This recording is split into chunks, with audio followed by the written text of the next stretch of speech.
A billionaire CEO unexpectedly shows up at a wedding, only to discover his ex-wife surrounded by triplets that bear an uncanny resemblance to him. He was known as the Ice King of Manhattan, yet few were aware of the heartache that shaped Jackson Salvatore into the relentless, enigmatic CEO he had evolved into. At first glance, he exuded an air of authority with his tailored suits and corporate negotiations. But everything changed when he decided to disrupt a wedding on a sun-drenched beach in Nantucket. A solitary image in a society column had drawn him to that place. His former wife, Serafina, glowing in the backdrop, surrounded by 3 children whose faces were hauntingly recognizable.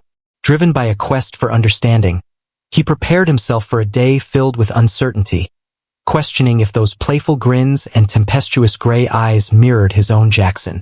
Jackson Salvatore was raised in upstate New York, the child of a mill worker and a mother who did laundry for the community to support the family.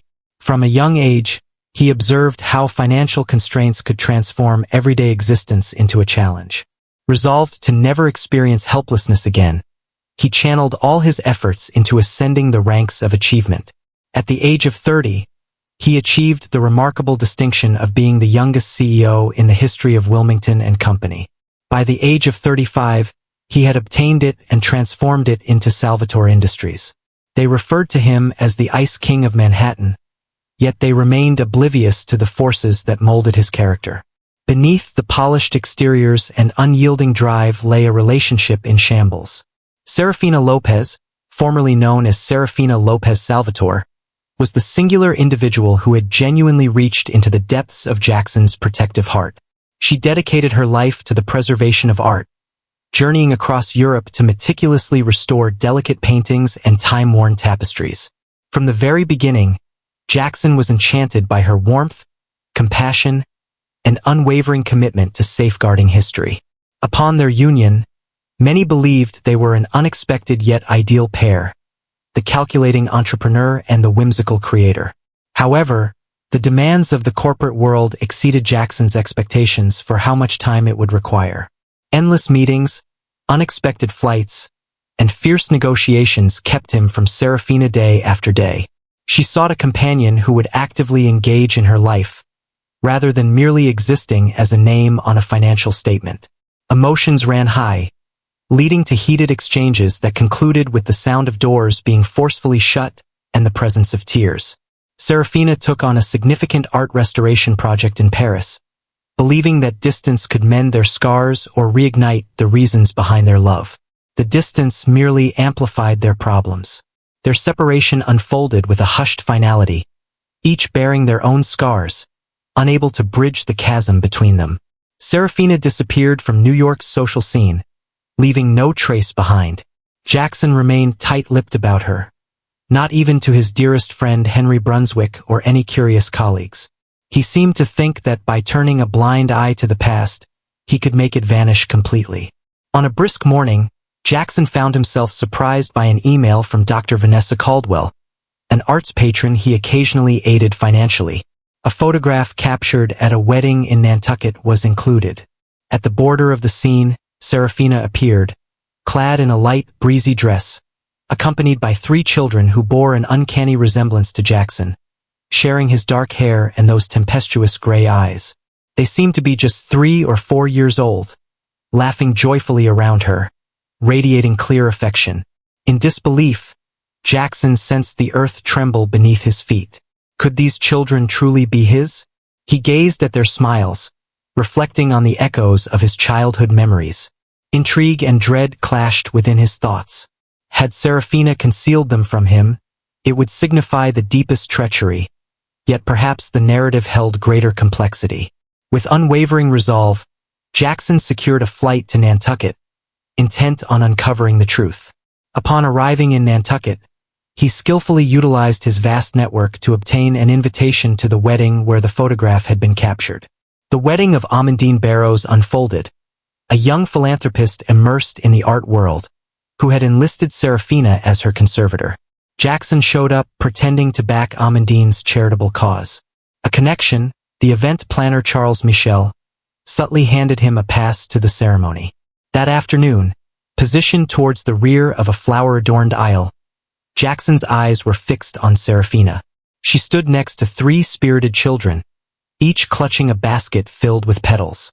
His breath hitched in his chest as he observed the striking resemblance, those unmistakable features that defined the Salvatore lineage. He remembered each agonizing dispute, every neglected phone call, and the moment she had left. Regret hit hard like a sharp jab to the gut. Upon finally catching sight of him, Serafina's complexion drained of color. The gentle, hopeful expression he once recalled had vanished. In its stead lingered a silent rage intertwined with sorrow. Jackson experienced a strange and unsettling wave of fear. In this instant, all his riches and influence held no significance. He was merely a man who could have missed his opportunity for fatherhood without ever realizing it. As the wedding commenced, the triplets hurried down the aisle, scattering petals in their wake. Serafina, her gaze fixed on Jackson, seemed frozen in disbelief. In that intense moment, he understood that this encounter was about much more than finding out if he had children. It was about confronting a history he had obstinately chosen to ignore. Jackson prepared himself for the most challenging confrontation of his life, and for the first time in years, the seemingly untouchable CEO experienced a mix of hope and fear, aware that the outcome of this moment would alter his future irrevocably. Jackson Salvatore stepped onto the sunlit beach in Nantucket, his heart racing more intensely than in any high-stakes corporate meeting he'd ever encountered. The gentle ocean breeze wafted melodies of violin music from a nearby white arch, where meticulously arranged rows of chairs awaited Amandine Barrow's extravagant wedding. The majority of the attendees were familiar faces from the upper echelons of society, real estate tycoons, art benefactors, and glamorous socialites. He arrived with the most tenuous excuse, a spontaneous desire to help that granted him entry to the gathering. Honestly, he was present for a singular purpose. Serafina Lopez, the woman he had once adored with such intensity, only to watch her slip away from him. He noticed her right away. Even in the midst of flowing pastel gowns and polished suits, Serafina captured attention. She donned a graceful lilac dress that flowed effortlessly, her dark hair elegantly secured in a relaxed knot. Bathed in the warm embrace of the midday sun, she spoke gently to the three young children gathered around her. Each held delicate baskets filled with rose petals, their eyes flitting between the glistening sea and the lively throng. Jackson's heart tightened as he caught sight of the children's striking gray eyes, tousled dark hair, and the subtle resemblance of his own dimple on the little boy's chin. He had anticipated this moment, but nothing could have equipped him for the shock of encountering three small faces that mirrored his own features. Yearning for tranquility, he settled into a chair at the rear of the aisle, compelling himself to maintain his poise. His presence elicited a few curious glances. Jackson Salvatore, the formidable CEO, rarely graced weddings for the sake of companionship. He surveyed the crowd, half anticipating a challenge, but the murmur of courteous conversation dominated, and soon all focus turned to the commencement of the ceremony. As the wedding procession commenced, Serafina's eyes found their way to Jackson's. He observed the spark of understanding, succeeded by disbelief and a surge of what appeared to be fury. She led the triplets in scattering petals along the sandy aisle, yet her expression remained tinged with a sense of astonishment. Jackson experienced time elongating, each second unfolding like an endless moment. If these children were indeed his, then he had overlooked their entire journey thus far, their first words, their first steps, every cherished milestone. As Amandine, the bride, made her grand entrance, the guests stood in unison. Jackson stood rigidly, his mind fixated solely on the tiny silhouettes by the altar and the woman to whom he had once vowed eternal love. Once the couple said their vows, a wave of applause swept over the beach, and the guests were guided toward an elegant reception area nestled by the estate's gardens. Jackson pushed his way through the thinning throng, resolute in his quest to keep Serafina in his sights once more. He discovered her by a group of ornate columns, the triplets gathered around her feet. Every child gazed up at him with wide-eyed wonder. Serafina took a trembling breath, sending the children away with a reliable nanny who had just arrived. Jackson observed their departure, a swirl of admiration, yearning, and apprehension coursing through him. "You have no right to be here," Serafina declared once the children were out of earshot. Her voice quivered with suppressed rage. Jackson gulped nervously. "I came across a photograph. I felt compelled to be here. Your presence was essential." She let out a sharp, derisive laugh. "Where have you been all this time? Your silence spoke volumes when I departed. A call or a note would have meant something." Expressions caught in his voice. He yearned to share with her the tales of forgotten letters, overlooked messages, and the vast sea of regret that had engulfed him. Instead, he compelled himself to utter, "I wasn't aware you were expecting. Had I known," her eyes would have sparkled with pain. "Perhaps you might have taken a moment to reconsider your valuable agreements and focused your attention instead. I attempted to convey my thoughts to you, Jackson, yet your lack of response clearly indicated your true priorities." Just as Jackson was about to elaborate, a small girl slipped free from the nanny's hold and dashed back. She paused before Jackson, her gaze fixed on his face with a deep, thoughtful intrigue. "Mom, is he a friend?" the young one inquired. Serafina lowered herself, tenderly steering her daughter aside. "Darling, I'll clarify everything soon." The young girl nodded, casting a quick glance back at Jackson as she was guided away once more. "Do they belong to me?" Jackson inquired after the child had departed. At that instant, he craved to hear the reality spoken by her own voice. Serafina's jaw tightened. "Indeed, triplets. Lily, Lucia, and Luca. They are nearly 4. She halted, her gaze intense. "But you can't just come in now acting like the father who disappeared. They have matured in your absence." Before Jackson had a chance to reply, a tall man in a sharply tailored suit approached, assertively resting a hand on Serafina's shoulder. He presented himself as Bryce, the fiancé of Serafina. Even with the courteous salutation, the challenge in his gaze was unmistakable. Jackson experienced a sudden wave of envy and remorse. Bryce coolly conveyed to Serafina that their presence was required elsewhere, his eyes resting on Jackson with an unspoken warning to keep his distance. As the crowd dispersed, Jackson found himself solitary amidst the shimmering champagne flutes and the soft hum of conversation from the guests. Confronting the truth he had just revealed, the burden of his previous errors pressed down on him with great intensity. He was convinced that success and affluence could shield him from his own shortcomings. Yet here he stood, confronting the repercussions of prioritizing ambition above familial bonds. This time, he found himself unable to turn his back and leave. Those children, if they were his, had every right to know their father. With a quick glance at the far-off silhouettes of Serafina and Bryce, Jackson braced himself. This situation cannot be resolved through any formal agreement or corporate gesture.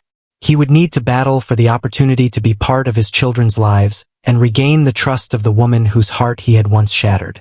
As the sun sank beneath the horizon of the Atlantic, Jackson Salvatore made a firm decision. He would not allow Serafina and the triplets to slip away from him once more.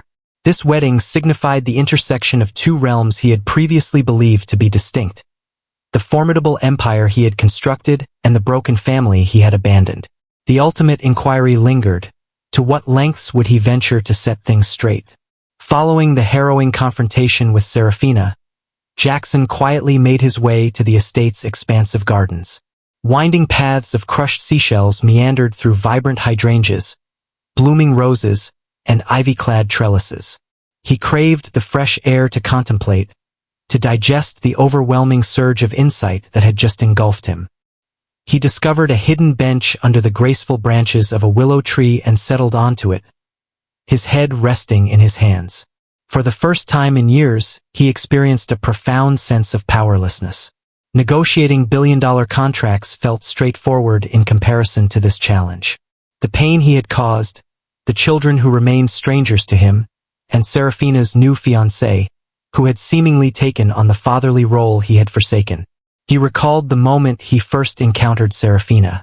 At a charity auction for the Metropolitan Museum of Art, she was in charge of the restoration of a Dutch old master. She had reprimanded an affluent patron for encroaching upon the painting with a glass of champagne, and her intense dedication to safeguarding Art left Jackson momentarily breathless. He presented himself with an air of confidence, anticipating that she would be impressed. Instead, she dared him to identify even one painter from the Dutch Golden Age apart from Rembrandt. He stumbled, caught between irritation and infatuation. A wistful smile danced upon his lips as the memory surfaced. Serafina had always been that way, fiercely protective of those she cherished, unapologetically straightforward, and resolutely intolerant of arrogance. The reverie was shattered by the sharp crackle of shells beneath foot. He glanced upward to spot Henry Brunswick, his longtime companion from Columbia University. Henry arrived unexpectedly as a last-minute guest of one of the business families, catching Jackson off guard. "Henry," Jackson remarked, rising to his feet. "I can hardly believe your presence here." Henry gave a brief hug, his face reflecting deep worry. "I caught wind of some whispers that you had taken a trip to Nantucket. I suspected it could be related to Serafina, so I made some arrangements to secure an invitation." Jackson let out a sigh, shaking his head in disbelief. "You have a deep understanding of me. I recently discovered that she has 3 children, triplets, named Henry, and they belong to me." Henry's eyes grew large with surprise. "Wow, Jackson, that's massive. Have you had a chance to talk to her?" With a nod, Jackson massaged his temples. "Indeed, she is seething with anger, and she is also committed. She kept the kids a secret from me." A thoughtful stillness lingered in the air between them. Henry finally said, "I recall how heartbroken you were after the divorce, yet you never made an effort to contact her. I inquired whether you were certain. She wrote to you, but you never took the time to read her letters." Jackson's head jerked upward. "Correspondence? I have not received any letters at all." Henry appeared bewildered. "Serafina dispatched them to your previous Manhattan address, the one you occupied prior to your significant relocation. She mentioned to me that she attempted to reach out to you through writing." A frigid shiver swept through Jackson. He had relocated twice, moving from a penthouse in Manhattan to a new residence in Tribeca, and ultimately to a grand mansion in Westchester. If any letters had come after that, they could have been misdirected or gone missing. Alternatively, it's possible that the personnel at his previous location simply didn't consider it important enough to forward them. Jackson whispered that she must have thought I was ignoring her. "All this time, she believes I am unwilling to reply. It's no surprise that she's filled with anger." Henry gently rested his hand on Jackson's shoulder, offering comfort. "It's essential to correct this, but proceed with caution. She has been nurturing those children on her own for quite some time, seemingly with Bryce's assistance. One cannot simply intrude and insist on their position. You'll only complicate matters further." Jackson took a deep breath, bracing himself. "I understand, but I must give it a shot. These are my children, and I still have feelings for her. I never ceased." A sudden voice from behind caught them off guard. "What a poignant moment," it remarked, dripping with irony. They glanced over to find Bryce, the fiancé, nonchalantly propped against a gnarled tree trunk. "Apologies for the interruption, but the wedding reception is just about to begin, and Serafina is curious if you intend to make another spectacular entrance." Jackson reacted sharply to Bryce's tone. "You've got quite the audacity," he remarked, moving in closer. "Serafina and I have matters left unresolved." Bryce arched an eyebrow. "I understand, but that was 4 years ago, Salvatore. She's had enough of your kind of sorrow. Allow me to clarify. We are a family now, and you are not included in that circle." Henry subtly positioned himself between the two men, feeling the tension simmering in the atmosphere. "Gentlemen, this is neither the appropriate moment nor the suitable setting." Bryce adjusted his cuffs with a sense of self-assured poise. "You've astonished Serafina quite enough for today. The kids are bewildered, and your actions are only complicating matters further." A wave of indignation washed over Jackson. He identified Bryce's persona as self-assured, affluent, and excessively protective. Perhaps Bryce genuinely had feelings for Serafina, or perhaps he was simply drawn to the notion of playing the hero in her story. Regardless, Jackson was tormented by the idea of missing out on the opportunity to connect with his children. Everything about this falls on me, Jackson said, his voice strained.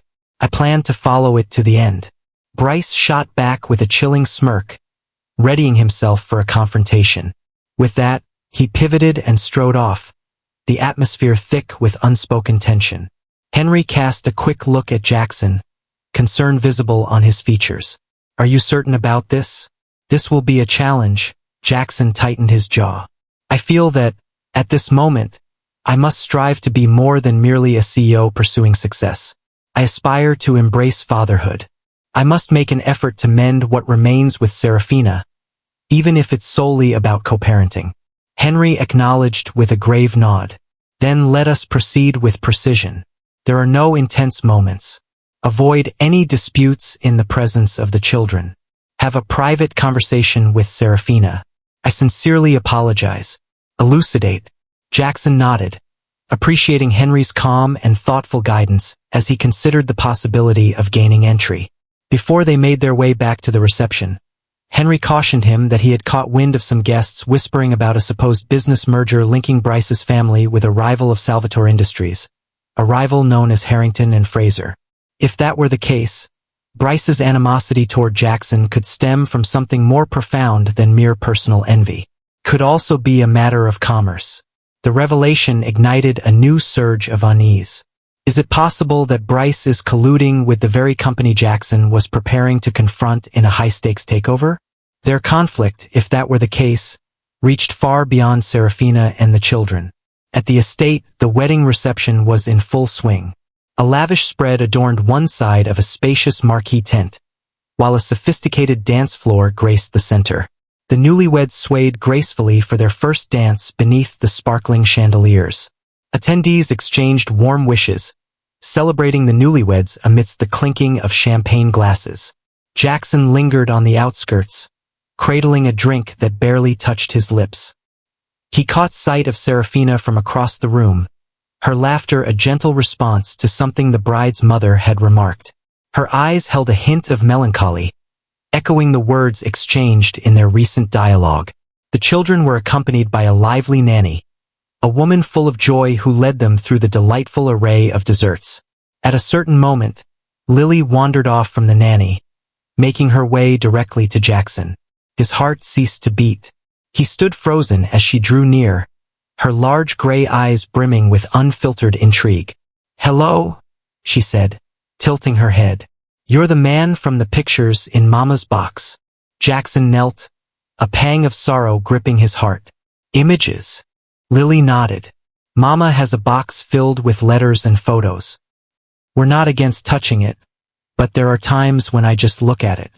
You resemble the man in the photographs." His voice quivered. "Indeed, that's who I am.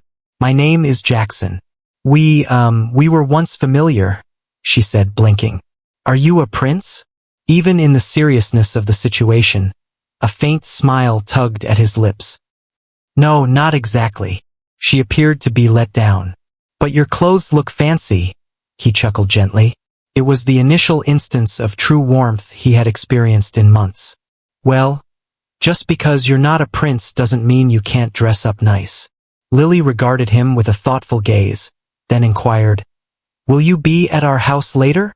He took a deep breath, grappling with the right words to say. "I'm not sure." Serafina materialized out of nowhere, lifting Lily effortlessly into her embrace. She cast Jackson a look that was both apologetic and resolute. "Sorry. Children have a way of exploring," Jackson acknowledged, standing up. He noticed the whirlwind of feelings in Serafina's gaze, yet she swiftly guided Lily's attention back to the nanny. Once Lily was comfortably engaged once more, Serafina redirected her attention to Jackson. "Don't give them false hope," she said softly. "Don't make promises you can't keep." He breathed, struggling to resist the impulse to justify his actions. "Is it possible for us to have a private conversation before I depart from Nantucket?" She paused, visibly conflicted. Jackson's tone shifted to earnest. "This isn't about Bryce. It revolves around us, around the children. It revolves around finding resolution, if nothing more. You owe me the opportunity to hear the truth." Her expression wavered, All right, join me at the ancient stone chapel on the outskirts of the estate after the reception. It's a place few visit these days. A sense of relief enveloped him. Thank you. She gave a brief nod, then vanished into the throng, leaving him with a flicker of hope. The estate was bathed in a gentle luminescence as night descended. The celebration continued to thrive, with melodies and joyous laughter weaving through the gardens. Faithful to her promise, Serafina ventured to the ancient stone chapel, a time-worn structure cloaked by majestic oak trees. Jackson trailed behind, careful to remain unnoticed as he slipped away. The chapel lay in stillness, the only sound being the faint roar of waves crashing in the distance. Unadorned wooden benches flanked the passage, while the vibrant hues of stained glass windows spilled softly onto the aged stone floor. Serafina lingered by the altar, her arms encircling herself as if to shield against the night's cold or the impending uncertainty that lay ahead.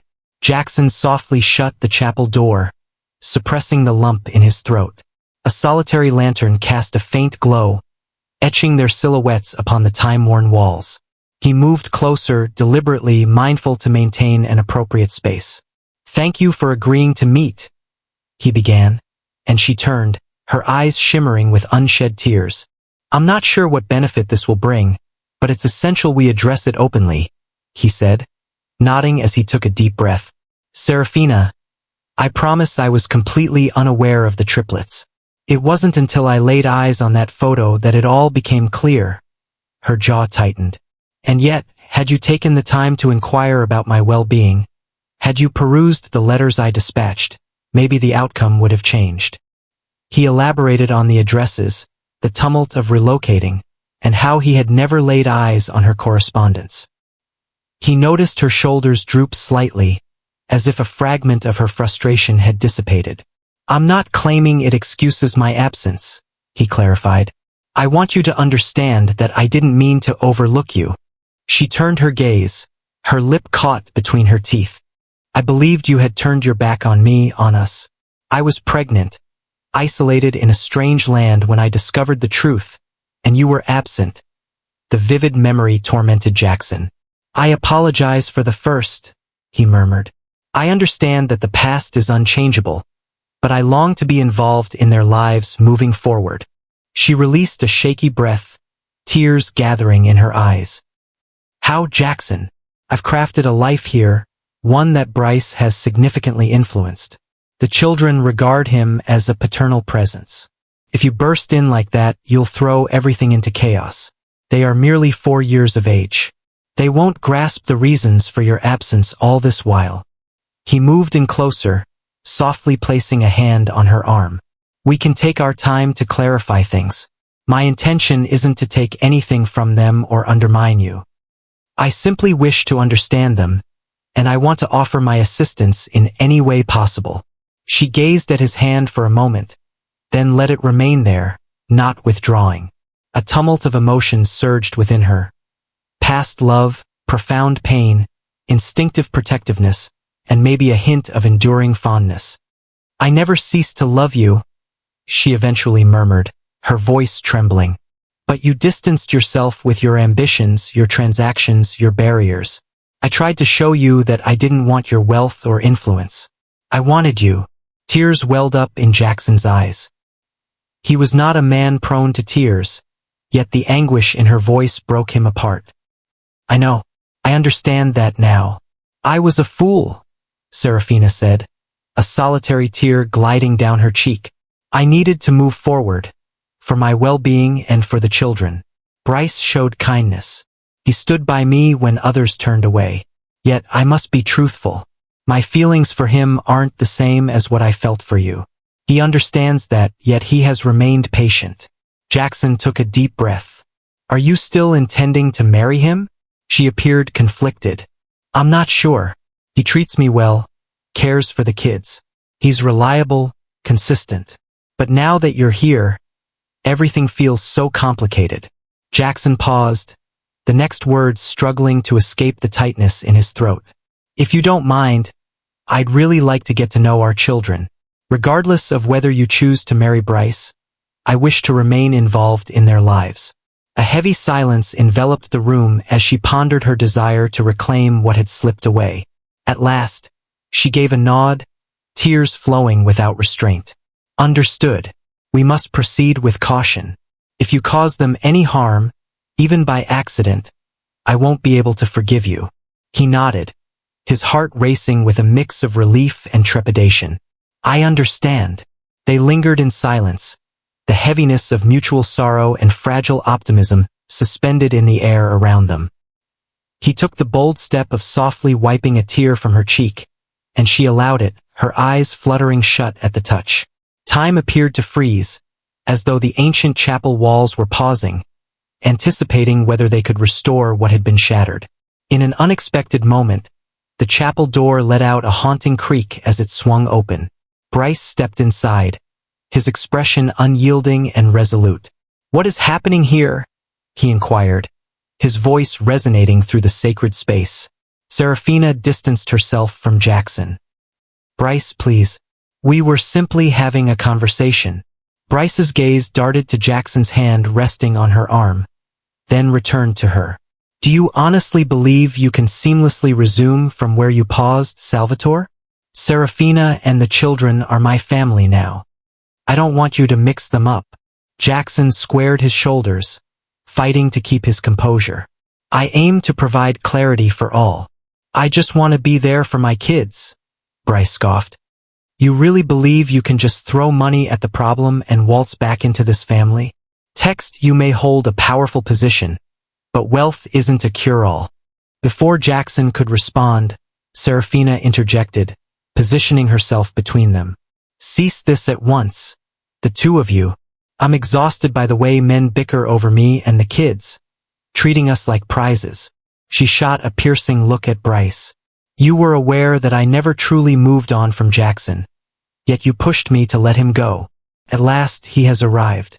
He is the dad of my children. I can't pretend otherwise." Bryce's expression contorted with a mix of pain and fury. "I adore you, Serafina. I've always been here for you. Don't discard that just because he's back." She shook her head, her voice trembling with emotion. "I'm not discarding anything, but I have to prioritize what's best for the children and for myself." The atmosphere in the chapel was heavy, thick like the humid night air. Bryce appeared poised to continue the debate, but an unexpected ring shattered the stillness. His cell phone was ringing. With a quick look at the caller ID, he muttered a curse and moved to the side to take the call. In that fleeting moment, Serafina locked eyes with Jackson. Her expression was one of deep distress. "This is precisely what I dreaded." Jackson softly brushed his fingers against her hand. "I apologize. I never intended to bring about more suffering." She paused, swallowing hard. "For now, please go. I'll reach out to you. We'll set up a day for you to meet the kids in a comfortable setting, ensuring they don't feel overwhelmed." Jackson nodded, acknowledging her request. As he began to leave, he caught snippets of Bryce's conversation. "Indeed, I'm aware that the stocks experienced a downturn. Harrington and Fraser are taking action. We need to finalize the arrangement." Jackson's ears perked up at the mention of Harrington and Fraser, his rival. Bryce was clearly caught up in some business dealings that could be harmful to Salvatore Industries.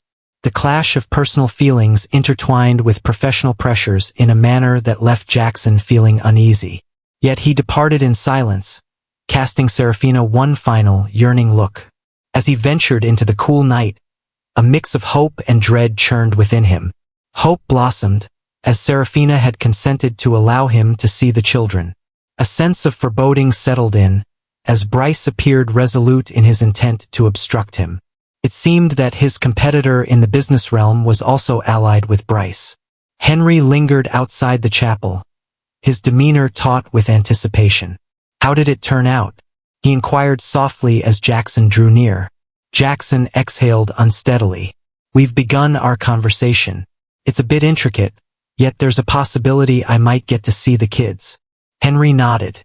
"What about Bryce?" A muscle flickered in Jackson's jaw. "He's determined to make this a challenge. Moreover, I have a strong suspicion that he is working alongside Harrington and Fraser." Henry's gaze grew shadowy. This situation transcends both you and Serafina. Stay vigilant. It's well known just how cutthroat Harrington and Fraser can get in the realm of acquisitions. Jackson gazed into the gardens illuminated by the moonlight.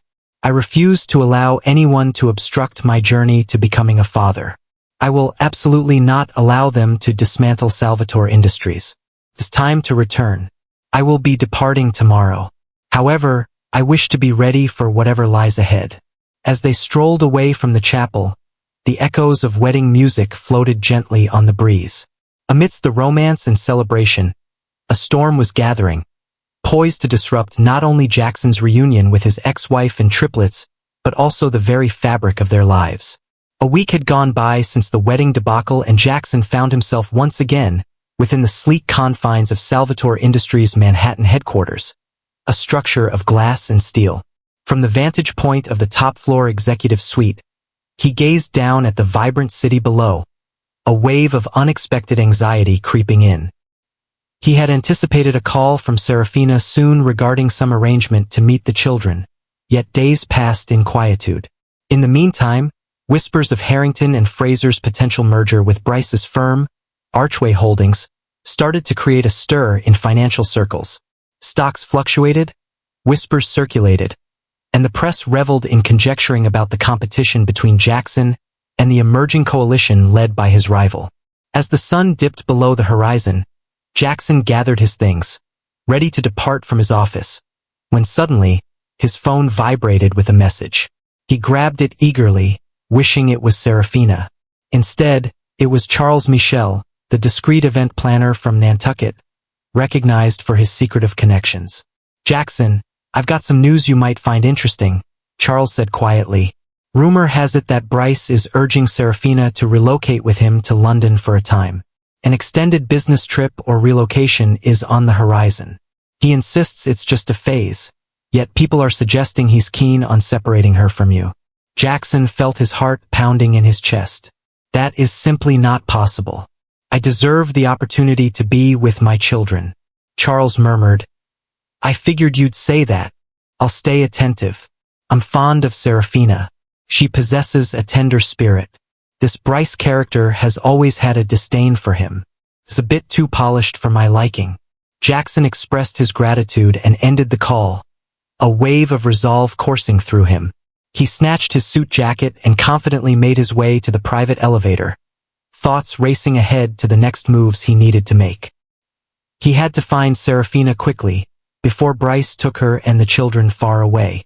On that very night, a phone call at last arrived from Serafina. Jackson's heart soared. He picked up on the first ring.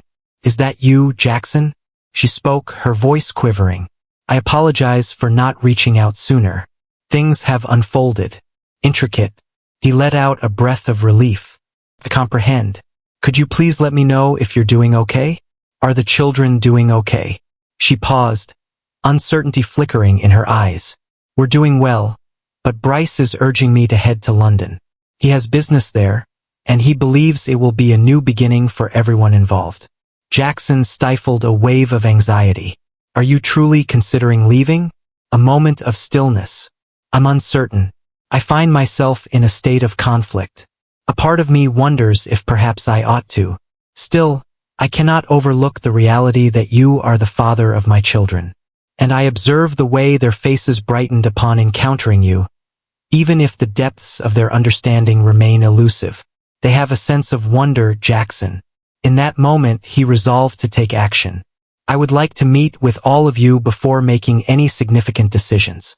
Allow me the pleasure of treating you to dinner at a lovely spot. Stillness. Secure. Feel free to bring the kids along. Or perhaps not. Do whatever brings you ease. It's time for us to explore our next steps." She exhaled deeply. "Understood.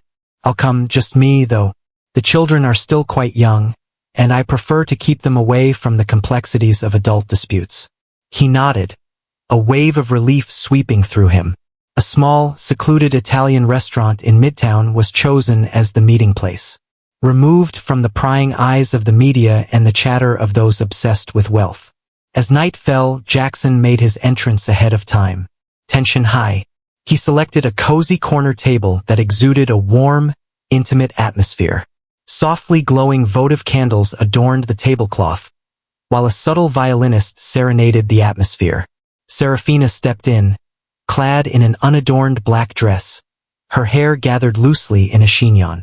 She appeared anxious yet determined. Jackson rose to welcome her, softly drawing out her chair. For a brief instant, they locked eyes, a flood of memories surging between them.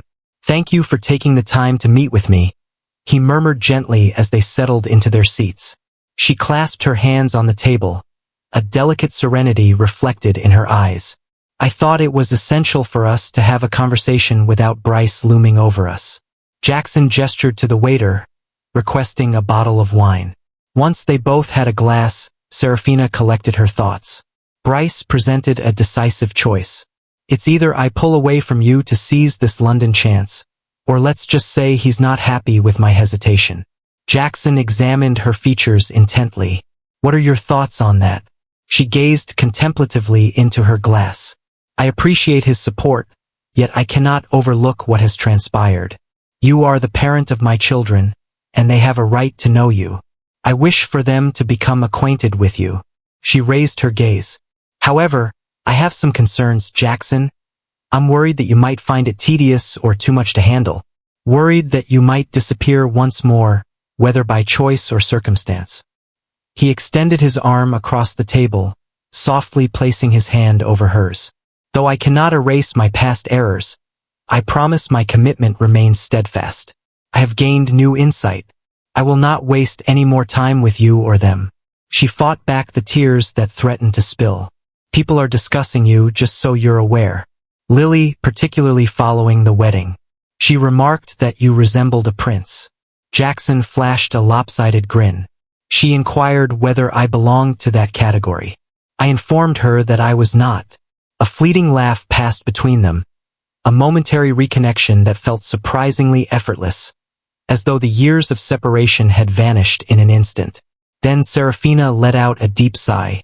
"There are greater concerns at hand than just our individual troubles. Bryce mentioned that he is on the verge of wrapping up a significant agreement with Harrington and Fraser, exploring the potential of pooling resources to initiate fresh property ventures throughout Europe." Jackson's expression grew steely. "This could pose a risk to Salvatore Industries.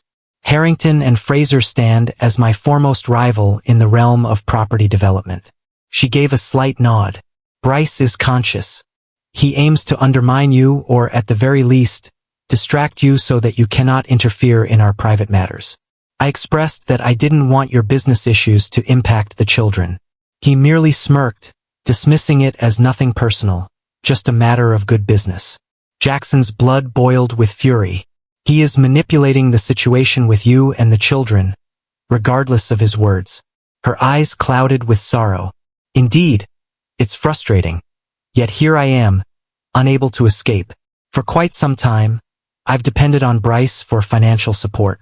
Raising 3 children comes with its financial challenges, and I've recently resumed part-time work in art restoration."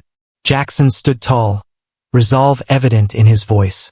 "Financial concerns will be a thing of the past. I'm here to assist you. I will ensure that everyone is well looked after." She gently shook her head. "I refuse to be your project, Jackson. I desire to be independent. I never pursued you for child support for that reason. I experienced pain, yet I am not someone who seeks wealth from others." Once more, he extended his hand toward hers. "This time with a softer touch, I understand. However, it's important to recognize that you shouldn't endure hardship or depend on someone who is manipulating you emotionally. Consider it my duty to my children. That's the duty of every father." She paused, her eyes shimmering with unshed tears. "Very well," she replied softly. "But please assure me that you won't leverage this to win the children's love." "Never," Jackson promised himself. "I simply wish to guarantee that they possess everything necessary while allowing you the liberty to make your own decisions." Serafina took a deep breath, appearing to float as though a burden had been released from her shoulders. "Very well," she reiterated. "Let's work through this as a team." The remainder of the dinner was devoted to exploring actionable measures. Serafina felt a wave of uncertainty wash over her at the thought of facing Bryce head-on. She felt a sense of unease regarding his response, particularly because he was accustomed to having the upper hand. Jackson suggested bringing in a lawyer to handle the custody negotiations, yet Serafina was determined to explore a more compassionate method initially. As the plates were removed, Jackson noticed their fingers remained intertwined on the table. Neither had withdrawn. A gentle wave of past affection flowed between them, reminiscent of the love they had once known. Before departing, Jackson guided Serafina to a car that was ready and waiting.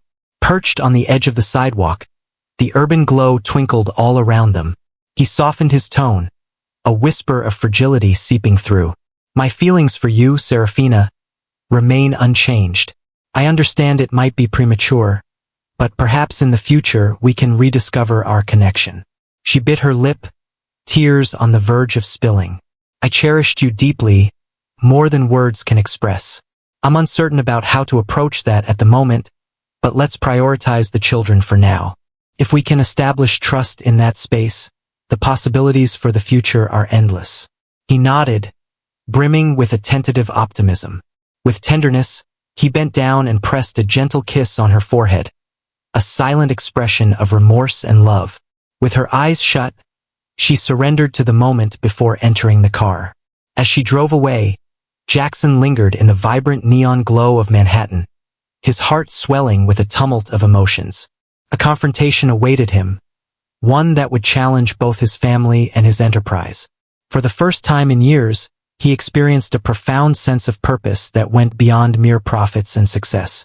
In the weeks that followed, Jackson and Serafina collaborated carefully to ensure he met the triplets in a nurturing and inviting setting. A neutral space was selected, a children's museum nestled in downtown Manhattan, brimming with interactive exhibits and vibrant play areas. As soon as Luca, Lily, and Lucia spotted Jackson by the entrance, they erupted in joyful squeals, dashing towards him with unreserved excitement. With Serafina's soft encouragement, they grasped Jackson's hands, guiding him toward a massive dinosaur skeleton display. He basked in their laughter, leading them through the exhibits, responding to inquiries with a comforting paternal tone he never thought he would have. Serafina observed from a nearby spot, a glimmer of hope reflected in her smile. Occasionally, Jackson's gaze met hers, and the warmth that flowed between them seemed to carry a promise of healing and potential. Yet, ominous clouds loomed in the distance. Bryce was seething with anger upon discovering these meetings. One evening, he faced Serafina, his voice elevated, charging her with betrayal. He menaced with the possibility of cutting off financial aid, considering legal actions to challenge her capabilities as a mother, doing whatever it took to ensure Jackson remained distant. Yet Serafina stood firm, fortified by Jackson's promise of backing. Shortly thereafter, a wave of business news emerged. Harrington and Fraser forged a partnership agreement with Archway Holdings, the company owned by Bryce. Their stock soared, igniting rampant speculation that they would soon attempt to eclipse Salvatore Industries. Jackson's board felt a palpable tension, and the shareholders were filled with apprehension. One morning, after Jackson had just wrapped up a charming FaceTime call with the triplets who excitedly shared their new painting project, Henry suddenly entered his office. Jackson, he uttered, panting. Harrington and Fraser are launching an aggressive bid for our prime real estate in Boston. They are utilizing fresh resources from Archway Holdings. Jackson sensed a tightness in his stomach. The journey has commenced. Henry presented him with a folder. We can take them on through legal means, but it will come at a significant expense. If they succeed in acquiring a significant number of our subcontractors, we will find ourselves in a tight spot. Jackson moved back and forth, thoughts swirling in his head. A counter-strategy is essential, one that is impactful and conclusive. While they were deep in thought, Jackson's phone vibrated. Serafina's name illuminated the display. He responded swiftly, yet the voice on the line was not hers. Lily's voice trembled with fear. "Daddy Jackson," she whispered, her tiny voice quivering. Mother is in tears while Bryce raises his voice. The alarm crashed into his consciousness. "Where are you, my dear?" "Inside the room where Mommy is." The sound of his blood surged in his ears. Please hand the phone to Mommy. A shuffle occurred. Then Serafina's voice, filled with emotion, reached out. Jackson, Bryce is seething with anger. He is requesting that I sign some documents granting him control over the children's guardianship should we travel to London. He mentioned that if I don't recover. Her voice faltered, choked by a sob. Jackson's fury intensified. Remain in your current position. I am on my way.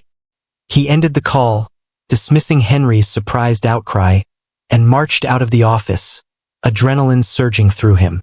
As he drove to Serafina's apartment, his mind was a whirlwind of thoughts. He had been overly tactful, anticipating that Bryce would relent. Undoubtedly, the man was overstepping all boundaries. Upon Jackson's arrival, he discovered Bryce in the hallway, a suitcase clutched tightly, pulling insistently at Serafina's arm. The children clustered behind her, tears streaming down their faces. Remove your hands from her, Jackson bellowed, advancing with determination. Bryce spun around, his eyes aflame with intensity. Who do you believe you are? This is my beloved, my kin. Jackson stepped forward, positioning himself in a protective stance before Serafina and the children. She shook, her cheeks marked by tears. That will do, Bryce. Bryce curled his lip in disdain. You can't just stroll in here and act like the ultimate parent. You left them behind once. Jackson tightened his fists, struggling to maintain his calm. You're frightening the kids. Depart at once or I will have to contact law enforcement. Luca, the young boy, grasped tightly onto Jackson's leg. Lily and Lucia wept gently, hidden behind Serafina's skirt. Bryce, catching a glimpse of the resolve in Jackson's gaze, appeared briefly hesitant. You haven't won, Bryce spat. I will challenge you in court, in business, wherever it may be. I won't let you take them from me. Serafina discovered her voice. I was never yours to possess, Bryce, and neither are my children. Let's call it done. Bryce's expression twisted with rage, yet he felt the weight of being outmatched both in strength and sentiment. With a final, seething look, he burst out, slamming the door shut behind him. In the wake of the events, Serafina fell to her knees, weeping uncontrollably. Jackson enveloped her in his embrace, while the children buzzed around them like excited bees. A complex blend of sorrow and solace enveloped the narrow corridor. In the ensuing days, Bryce channeled his fury through the avenues of commerce. He persuaded Harrington and Fraser to intensify their aggressive strategies, with the goal of undermining Salvatore Industries. Board members became restless, with some even pressing Jackson to set aside his personal endeavors and concentrate entirely on the battle for the company. Yet Jackson was resolute in his decision not to forsake his family once more. He navigated through crisis meetings while cherishing tranquil moments, reading bedtime stories to the triplets, assisting them with their coloring, and providing Serafina with a constant source of support. She settled into a safe suite within Jackson's Westchester mansion, taking a temporary respite from Bryce's influence. As the decisive moment drew near, Harrington and Fraser strategized to acquire a vital piece of land that would hinder Salvatore Industries' growth. In a surprising twist, Jackson unveiled a hidden advantage, an established partnership with the city council, created during a charitable initiative aimed at supporting low-income housing. He leveraged that goodwill to obtain an urban development contract, effectively thwarting Harrington and Fraser's efforts to dominate the market. The strategy unfolded with the precision of a grandmaster's move. Harrington and Fraser faced significant financial losses when the city council chose to support Salvatore Industries, granting them exclusive rights to develop affordable housing in sought-after locations. Without that crucial strategic element, Bryce's collaboration with Harrington and Fraser stumbled. Their stock plummeted. In a bid to address family matters, Jackson convened an urgent meeting with an experienced mediator and family attorney. He and Serafina crafted a formal custody agreement that acknowledged Jackson's parental rights and outlined financial support for the children. Serafina was determined to complete her separation from Bryce, making certain that he held no legal parental rights. Bryce's legal threats proved to be empty in the absence of her consent. At last, the time had come for the triplets to transition to a new home in Westchester alongside their mother, liberated from Bryce's oppressive presence.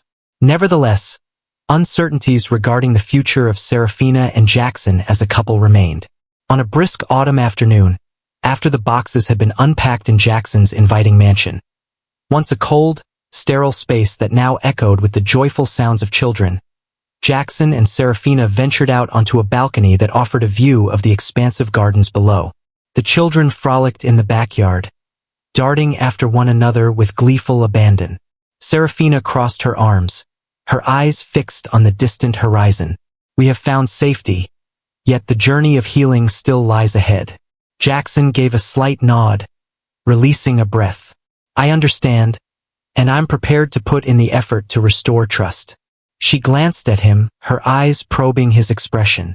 Is it possible for us to return to who we used to be? He smiled gently, tucking a lock of hair behind her ear. We could evolve into something even greater. We have both evolved, gaining wisdom from our missteps. I have transformed since the time I lost you. Her eyes glistened with unshed tears. You stood up for me, for them. That signifies more than you could possibly comprehend. He leaned closer, gently cupping her cheek with his hand. Softly, with great care, he brought his lips to meet hers. This moment was free of tension and hesitation, filled instead with the comforting glow of rekindled affection and the hope of a fresh start. Below, the triplets caught sight of their parents, wrapped in a warm embrace, and erupted into fits of giggles. Luca exclaimed, "Daddy's giving Mommy a kiss." Lily and Lucia erupted in joyous laughter, twirling with delight. Jackson and Serafina separated, their laughter mingling with tears. With a sense of unity, they made their way down to the yard, where the children rushed to greet them with exuberant hugs. The setting sun bathed the reunited family in a warm golden light, highlighting the journey of forgiveness, resilience, and hope that awaited them.